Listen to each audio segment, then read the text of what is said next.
Ihanda ang bulgur wheat, ibabad ang bulgur sa maligamgam na tubig ng 15 hanggang 20 minuto, pagkatapos ay salain ng mabuti, hiwain ang mga gulay, hiwain ng pino ang perehil, kamatis, sibuyas, at dahon ng mint, pagsamahin, sa isang malaking mangkok, pagsamahin ang hiniwang perehil, kamatis, sibuyas, mint, at salin ng bulgur, timplahan, idagdag ang katas ng lemon, olive oil, asin, at paminta.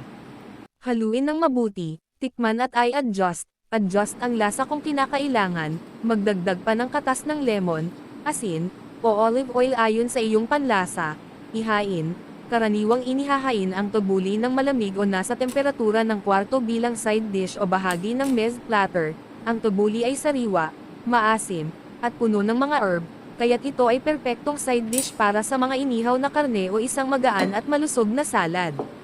Mag-enjoy!